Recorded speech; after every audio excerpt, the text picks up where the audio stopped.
કારણ કે રાધનપુરમાં 10 વર્ષથી કોંગ્રેસનું શાસન હતું।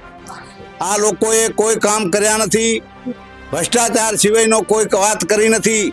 એટલે મારા રાધનપુર નગરપાલિકામાં કોંગ્રેસના કોર્પોરેટરો 10 વર્ષથી ભ્રષ્ટાચાર આચરી રહ્યા છે।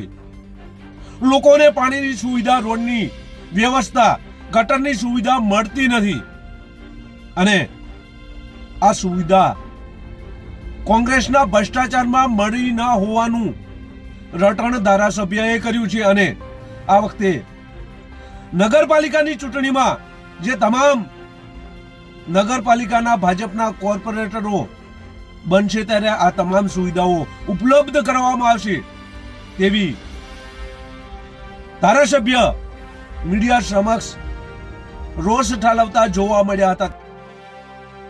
રાધનપુર નગરપાલિકાની ચૂંટણી નજીક આવવા થઈ રહી છે તેવામાં ભાજપ અને કોંગ્રેસના આ તમામ ઉમેદવારો જીત મેળવશે, વધુ વોટથી જીત મેળવશે, વધુ લીડ મળશે આવી અપેક્ષા સાથે મહેનત કરી રહ્યા છે। ત્યારે ભાજપના વોર્ડ નંબર 4 ના ઉમેદવાર વધુ વોટથી જીતે અને લીડ મળે તેવા માટે રાધનપુર નગરપાલિકાની ચૂંટણીઓ નજીક આવવા થઈ રહી છે તેવામાં ભાજપ અને કોંગ્રેસના ઉમેદવારો વધુ લીડથી જીતે તે માટેના આ બંને પક્ષના પ્રયત્નો છે। ત્યારે ભાજપ દ્વારા વોર્ડ નંબર 4 માં બહાર આપવામાં આવ્યું છે, કદાચ વોર્ડ નંબર 4 માં ભાજપને શંકા હશે એટલે વોર્ડ નંબર 4 માં ધારાસભ્ય પણ ઉતર્યા છે, ભાજપ પ્રમુખ પણ ઉતર્યા છે અને વધુ વોટથી વોર્ડ નંબર 4 માં લીડ મળે તે માટે તેઓ શું કહી રહ્યા છે આ વિડીયોમાં જોઈએ। રાધનપુર નગરપાલિકાની ચૂંટણી વોર્ડ નંબર 4 ના ભારતીય જનતા પાર્ટીના કાર્યાલયનું આપ અને રાધનપુર શહેર ભાજપ પ્રમુખ અને અન્ય કાર્યકર્તાની ઉપસ્થિતિમાં ઉદ્ઘાટન। આ વોર્ડની શું પરિસ્થિતિ છે અને કેવી જીતની આશા છે, શું કહેવા માંગો છો?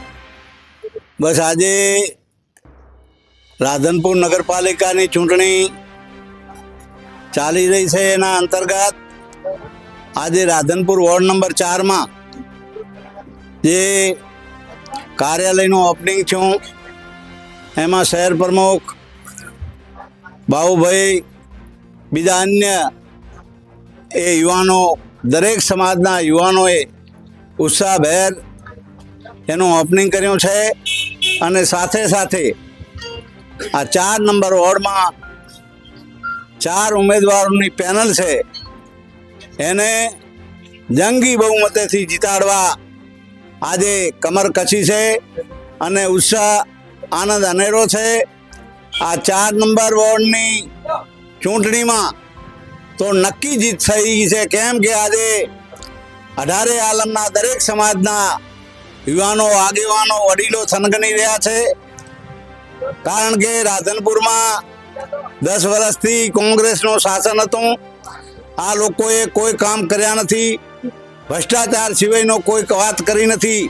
એટલે મારા રાધનપુર નગરપાલિકામાં 4 નંબર વોર્ડમાં હીરાબેન બંકિમભાઈ મકવાણા, બીજા ઉમેદવાર મુક્તાબેન શાંતિલાલ પટેલ, ગોવાભાઈ હેગાભાઈ ભરવાડ, નમેશ પ્રદીપભાઈ જોશી એવા તરવરિયા યુવાનોને જે ટિકિટ આપી છે, જે લોકોનું સેવાનું કાર્ય કરી શકે એવા લોકોને ટિકિટ આપી છે। એટલે રાધનપુરની દરેક સમાજના લોકોએ નક્કી કરી લીધું છે કે આ 4 નંબર વોર્ડ જંગી બહુમતીથી જીતશે। એવી રીતે આખા રાધનપુરમાં જે અમારા 28 ઉમેદવારો છે એ જંગી બહુમતીથી જીતવાના છે અને લોકોના એ સેવાના કાર્ય કરવાના છે અને રાધનપુરને એક રૂપાળું સુંદર શહેર બનાવવા માટે રોડ રસ્તા હોય કે પાણીની સમસ્યા હોય, ગટરની સમસ્યા હોય કે રાધનપુરને મીઠા પાણીની સમસ્યા હોય એ અમે હલ કરવાના છીએ। એટલે આજે ખૂબ ઉત્સાહભેર, આનંદભેર એ યુવાનોએ અને તમામ સમાજના લોકોએ કાર્યાલયના ઓપનિંગમાં હાજર્યા છે। એ બદલ દરેક સમાજનો ખૂબ આભાર અને આપના માધ્યમથી અપીલ કરું છું કે આ દરેક સમાજના લોકોને એ ભારતીય જનતા પાર્ટીના કમળને મત આપી અપાવી વિજય બનાવો, એ જ વિનંતી. ભારત માતા કી જય. 4 નંબરનો વોટ કેટલા મતોથી જીતી શકો છો? 4 નંબરનો વોર્ડ છે એ ખરેખર એક જ લોકોનો અવાજ છે, એટલે લગભગ 1500 મતેથી ઉપર અમે અહીંયા લીડ લેવાના છીએ. 100% વોર્ડનો વિશ્વાસ છે કે અમારી જનતા, જે આ સમાજની 4 નંબર વોર્ડની જનતા એ કમળના પડખે છે, એ વિકાસના પડખે છે. મોદી સાહેબે વાત કરી છે સૌનો સાથ, સૌનો વિકાસ અને સૌનો વિશ્વાસ, એટલે 1500 મતેથી અમે આ વોર્ડને જીતવાના છીએ. એમાં કોઈ મેળ નથી. બોલો ભારત માતા કી જય. નંબર 4 ના 4 ઉમેદવારો ભાજપના 1500 લીડથી જીતશે તેવું ધારાસભ્યનું કહેવું છે.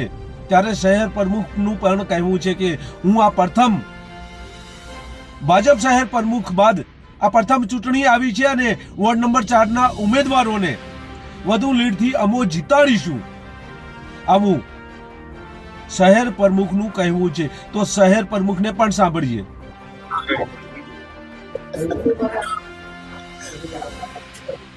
રાધનપુર નગરપાલિકાની ચૂંટણીમાં તમે રાધનપુર શહેર ભાજપ પ્રમુખ બન્યા પછી પ્રથમ ચૂંટણી આવી છે, તો શું ભારતીય જનતા પાર્ટીને રાધનપુર નગરપાલિકા ભેટ આપશો?